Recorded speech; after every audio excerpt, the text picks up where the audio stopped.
What's up? This is Justin Bass with a brand new podcast of Through the Fryer.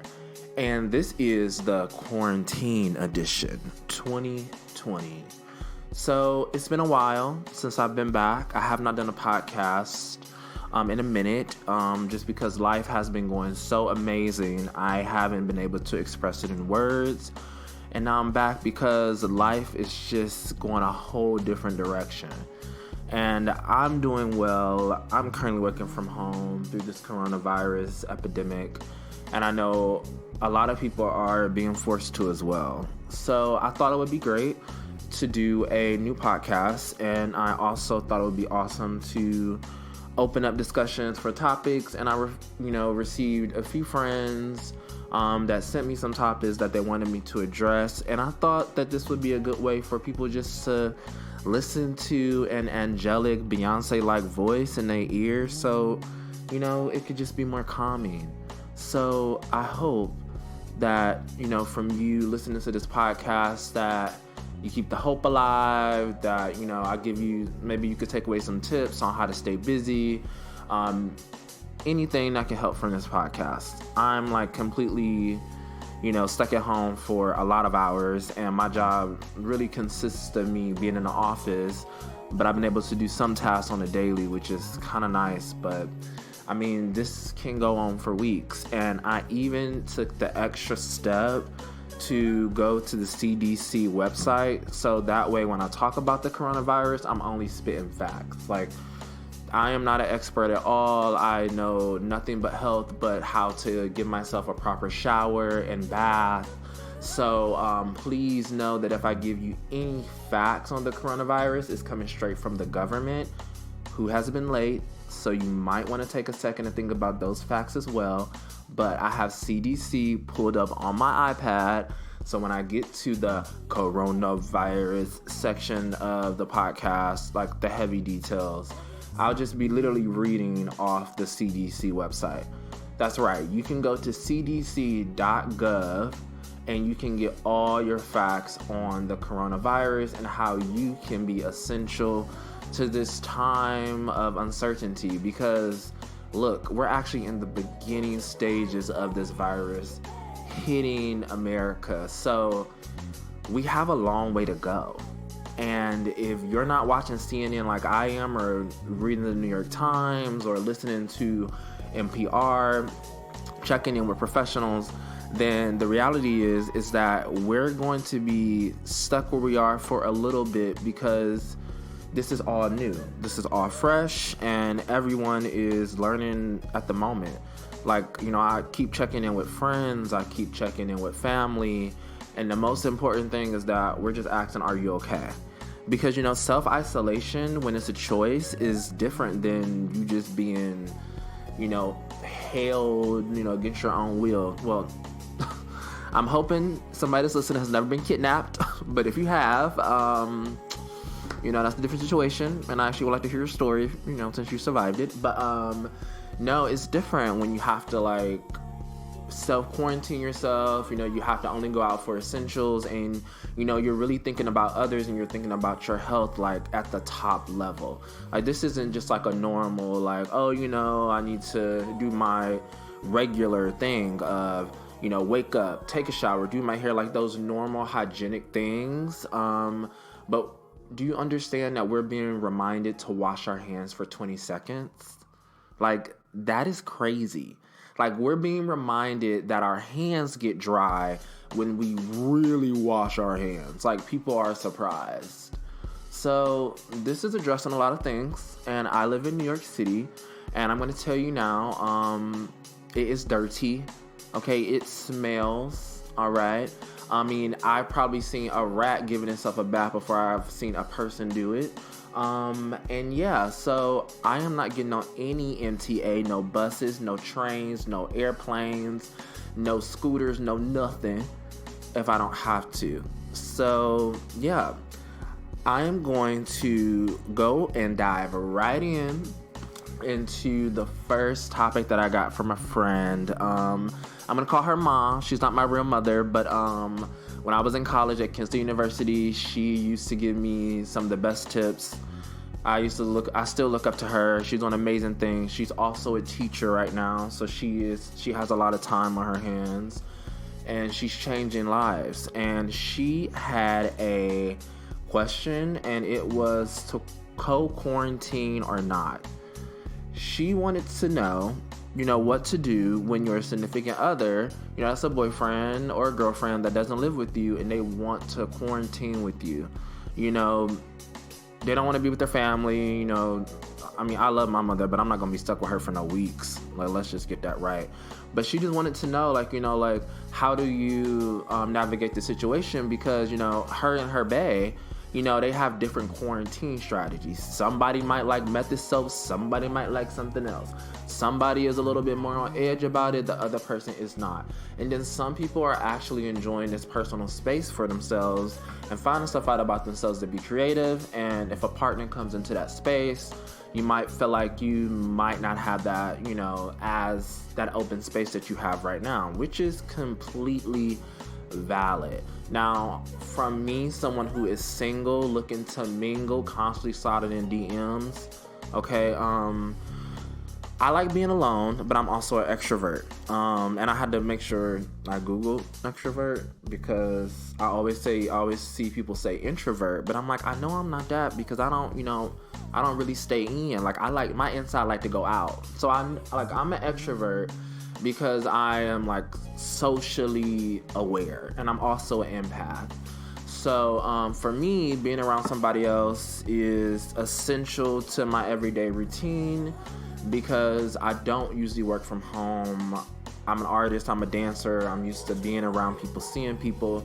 So when asked about the question, how do you want to be stuck with your bae? Do you want to be stuck with your significant other through this moment? And then, so here's my answer to that. Do you think if they were to come, that it would take away from you having a chance to experience this on your own? Would it be more, and let me just go back. Do you feel like them being there would add something in a positive way through this? Because there's a lot of people who don't have a choice to be around people, and they really don't want to be alone. And if your significant other is reaching out, and they're also your friend, they are coming from they don't probably want to openly say that I don't want to be alone, but they probably just want to let you know that if you wanted to, to keep the door unlocked, would it be okay if I walk in? So I think you have to think of other ways, just letting them know, look, I'm here.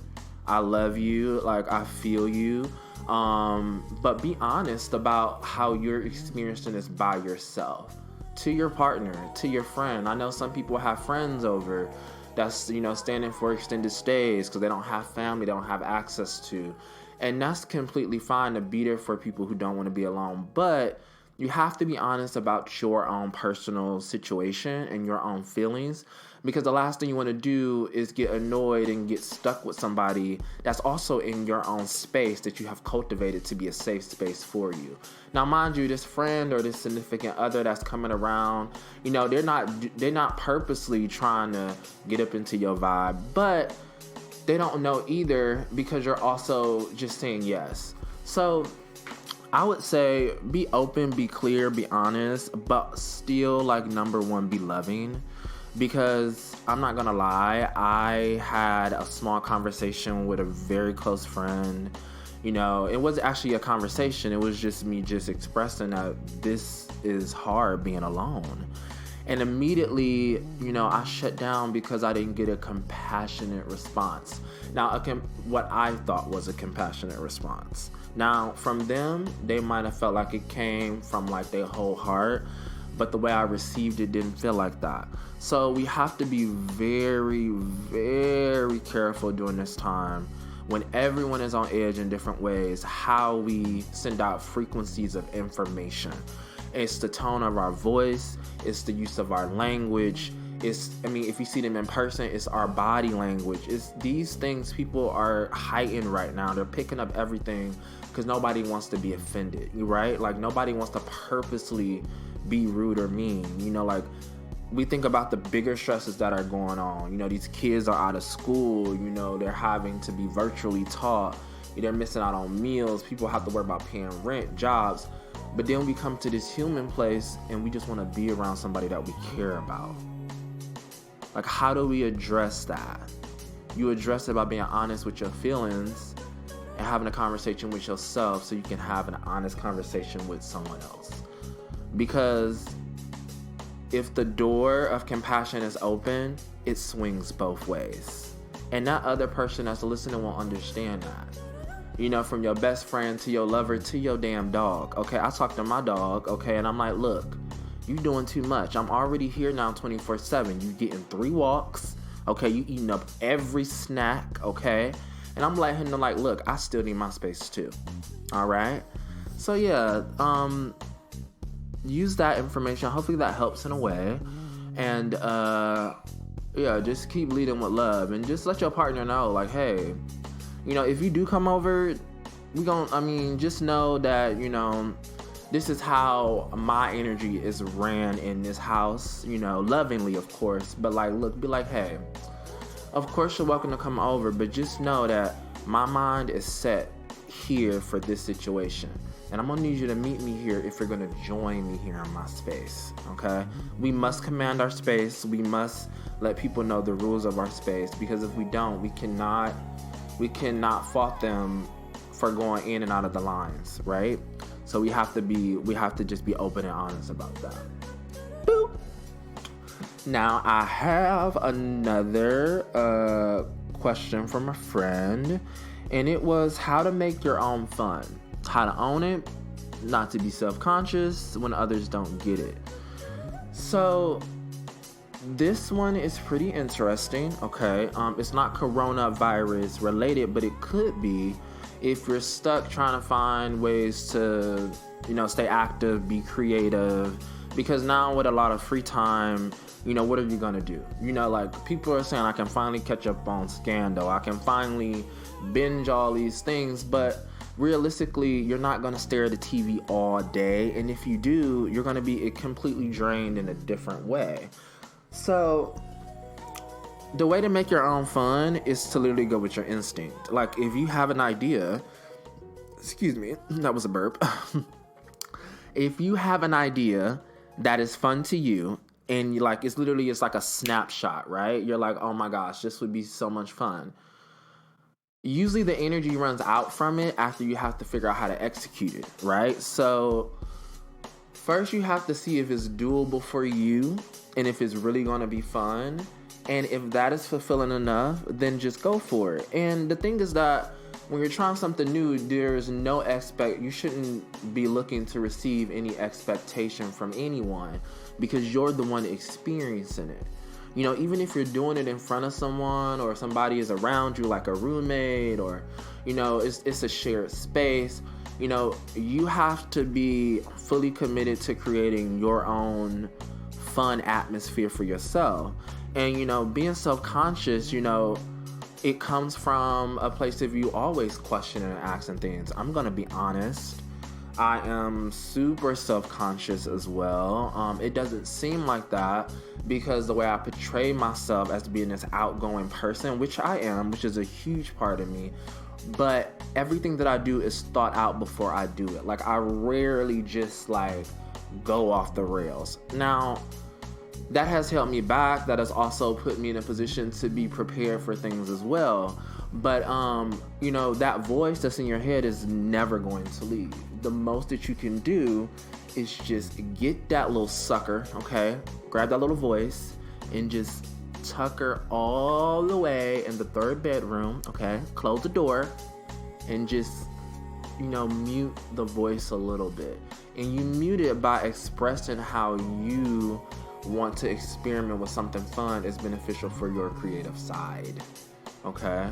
That means that voice is there, but you have to keep telling yourself that self-conscious voice, I hear you, I see you're there, okay, but I'm going to walk into the family room, okay, because the family room is where you play games and shit, right? That's where you get the Monopoly, the Clue, the Sorry, you know, all that. Like, you're gonna tell, you know, self-conscious Susie, okay, it's nap time, okay?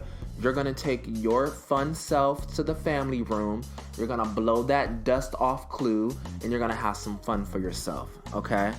This is the best time to experiment and be fun because you still have access to outdoors. You still have access to create. Try to limit, buying stuff online so we don't have to have people out working to deliver things that they don't need to. But get fully into your weird creative self. And I think we don't think of the word weird as positive, but that is your own niche that you have to foster for yourself. So you can't really have fun if you're not listening to that other voice that wants to express its fun side. You have your self-conscious one that's have you doubting, then you have another voice that you kind of have to amplify the sound in your head. You have to give it a microphone at this point. Because when you're already self-conscious, it already has a smaller voice. Does that make sense? It means that both voices are fully living, but the self-conscious one has over-talked the one that has these new and fresh ideas. It actually has overpowered it. So now you have to push that other one into another room. You have to put yourself into another room. Then you have to start to nurture this side of you that wants to have more fun. And then that's how you own it. You can't own anything new until you accept the fact or open the idea that you want to try something new, that you have to be fully committed to it. Newness, commitment, it's a new relationship with yourself. So how do you, navigate that? First, acknowledge the fact that it's new. First, acknowledge the fact that you have not navigated this space before.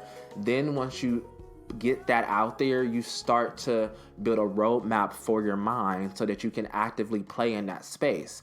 Because you can't just play in open worlds. You have to create and foster worlds so your creative side can actually feel free enough and safe to be fun. And that way your conscience, which is yourself, when it starts to come out of that room you put it in, it's going to actually start to positively pump you up.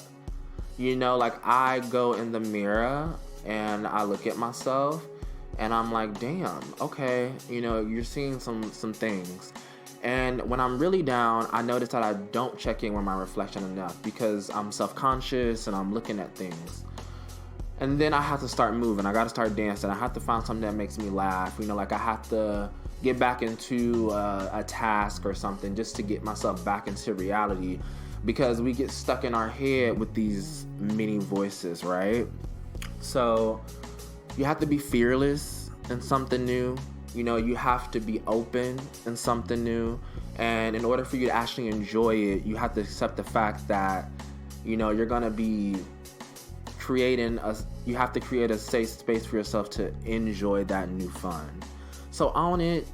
Other people are not meant to get it because it's for you. So don't have that expectation, even on somebody that you love or somebody that's a friend that's close. You cannot put expectations on how you want to foster your funness around somebody else accepting it, because it's not fair to you to expect that from them. It's also not fair of them because they don't know where you're at and what you're trying to create for yourself. You're doing it for you. Remember that. At the end of the day, you're doing these things to keep your mental state healthy, to keep you active, to keep you going, to keep you moving. So, foster that fun, and others don't get it, that's fine. Figure out how to get it for yourself, and that's the fun part of the journey, okay? I am cruising through these questions. We're currently at 19 minutes. And let's see, this third one is, this is the CDC information. So someone who I used to teach a class to back in Salt Lake, they wanted to know why it's effective to stay home for the time being. So this is me going back to the beginning of the podcast and letting you guys know that for all the information that you need, you should go to cdc.gov. Okay, Twitter, no. Okay, Twitter is funny. Okay, there's some funny things going on Twitter. I tweet. I tweet. Okay, but if you want facts, if you really want to know how you can be effective during this time, I'm going to give you some tips. Okay, from the cdc.gov website. So, how does it spread? There is currently no vaccine, to prevent coronavirus. Okay, it's new. Literally, it just got here. Okay, it's basically Katie Heron coming to Mean Girls, and she just got straight from Africa. Okay, no shade to Ebola virus, okay, but this is about coronavirus. Okay, like, she just got into the new school and she just trying to figure it out.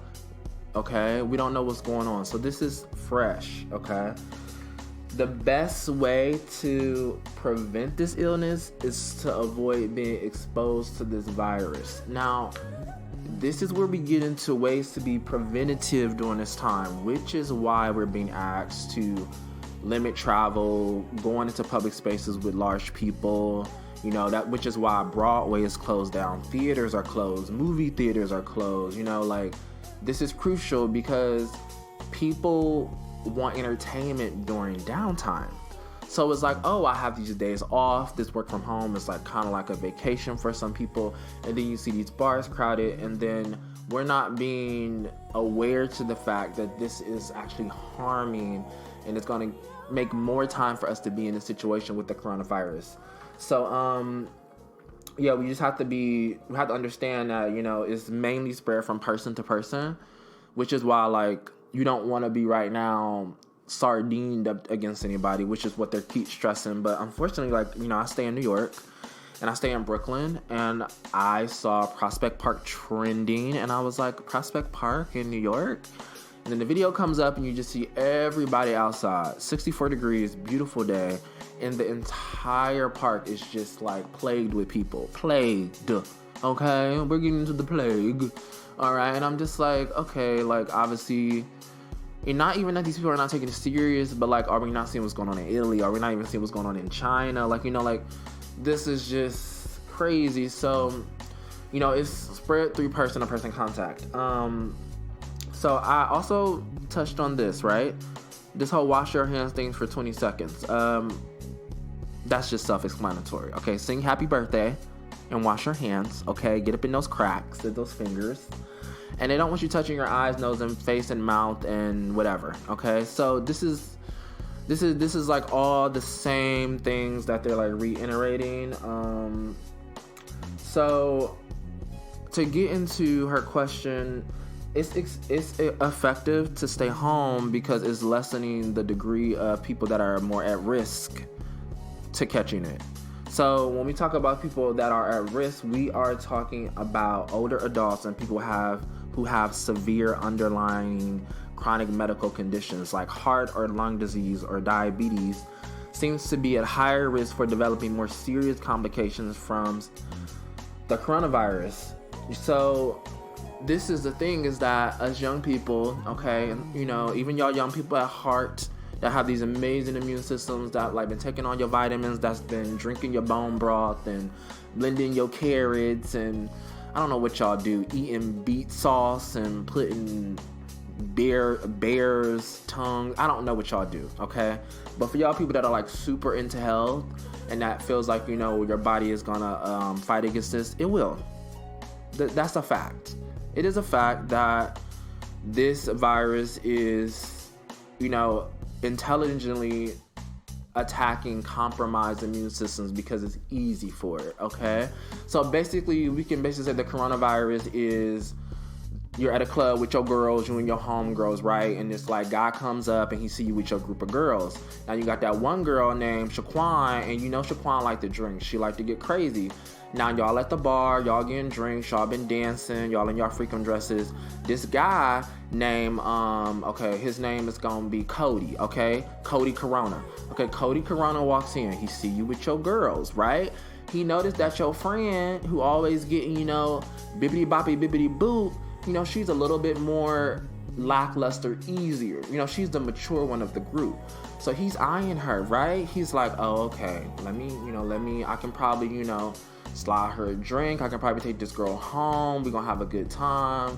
Boom, okay? Cody Corona, he see your friend left at the bar. He come up and he say, hey girl, hey, can I buy you a drink? Now your friend Becky, okay, Becky with the compromised immune system, she just like, of course. She was like, I love free drinks. So Cody Corona, he gets Becky this shot. She takes this shot of tequila, unknowing to her that she has even compromised her immune system more. Now, what you don't know is that Becky got diabetes. Okay, Becky, she been going through it, but she is a survivor, so she gonna go out with her homegirls, because she shouldn't have to stay home, right? But Cody Corona is like, girl, I'm all up in your system now, okay?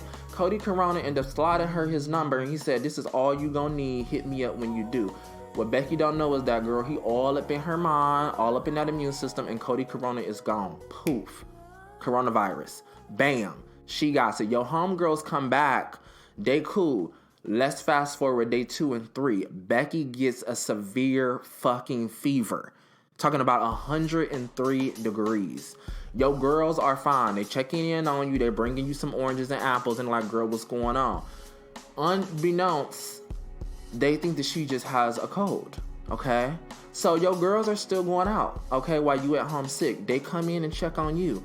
They are continuously compromising your immune system because Cody Corona is still up in her system, wreaking havoc on her lungs. So, to sum it up, you are affecting that one person severely who's already having health issues. So, that is the importance. It's effective for you to be an intelligent person during this crisis, because we all are. It's effective for you to educate yourself so you can build more intelligence on the issue. And it also means that you have to check in on people, and you have to just do more than just disinfect yourself. You have to actively put yourself in a space where you're not affecting people that are more compromised than you. Because Cody Corona, he's in every bar, okay? He's on the Lower East Side, he's in Harlem, Upper West Side. He done made his way over to Brooklyn. He's in Williamsburg. Okay, he done went all the way down to Red Hook. Okay, he's at the park. He's at Coney Island. Girl, he didn't shut down Disney World. Okay, he is an avid traveler. Okay, actually, he's internationally known. Passport got about 50 stamps. Okay, so you're affecting those people when you do all these extra things. You know, like I had a friend like the day after this stuff happened and his show got closed. Very sweet guy. He was like, you want to go see a movie? I'm like, so I'm thinking like, do you want to like FaceTime me and watch the same movie from our homes? Because are you not watching the news? And his response was like, child, you being so dramatic. I'm like, child, you're not seeing all these people getting this thing? Like, we're fine. But we are like, some of us are unknowingly sharing it because we don't have any symptoms. You're also seeing these celebrities, they're coming into, you know, to tell that they got it, right? Now, these celebrities, they're going to be fine. Majority of them are actually probably 100% of them are going to be okay. You know, unfortunately, we didn't take it as serious until Tom Hanks came forward with him and his wife that they had it. You know, like, our idea of seriousness comes from our weight behind what these celebrities are doing. We're checking up on them more than we checking up on ourselves. So now, oh boy, Idris then got it. Tom Hanks then got it. You know, then it's like, you know, now you find out that your close friend has it. That is just going to go through a crazy fever, but they have it. So we have to, it's here. So what can we do now?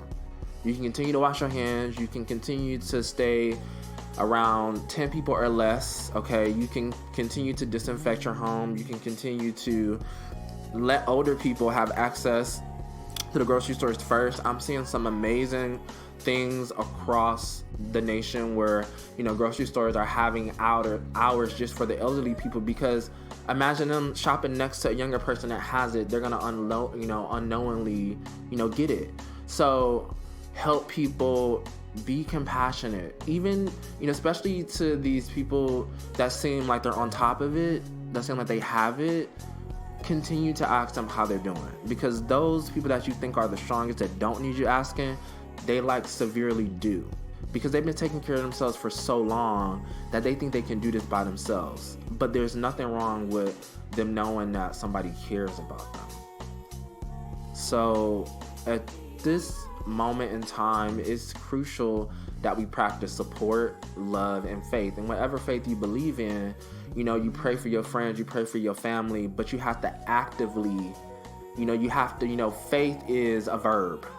You know, it should be, or I think it's a verb, you have to practice it, right? Like, you have to physically, actively be there in that spiritual space, and you have to assist people and be compassionate.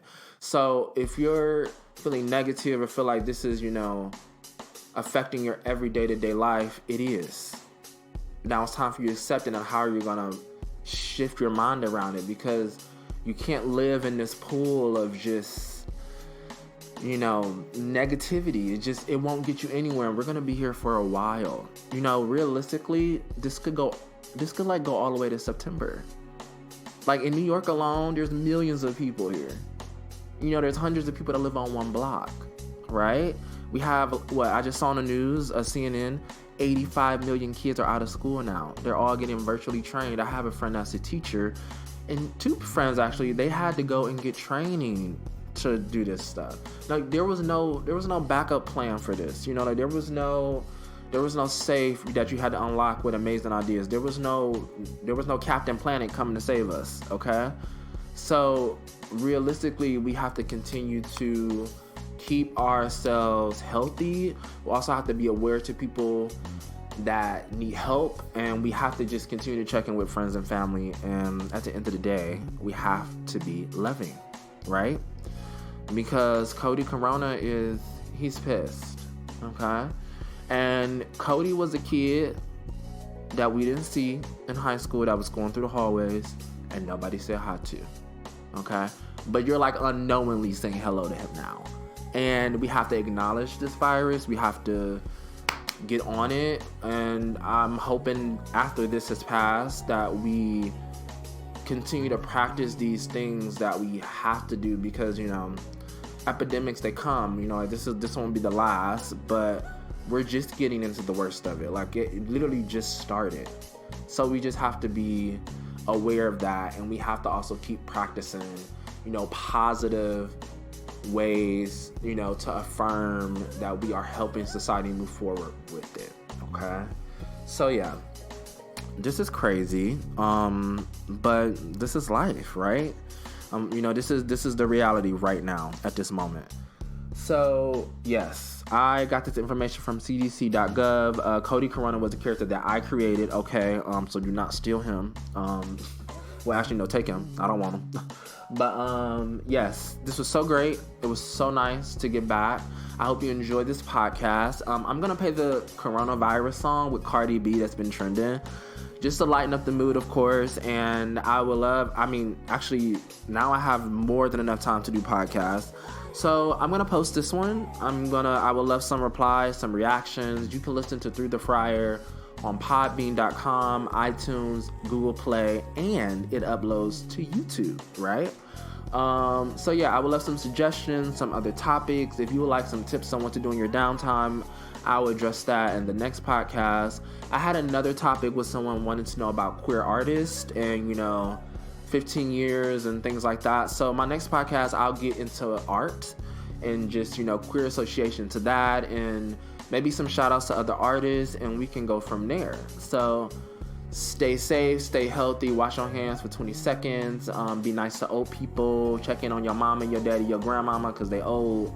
And if you got kids at home, make sure you're teaching them. Download Duolingo, okay? Let them learn French on your phone, okay?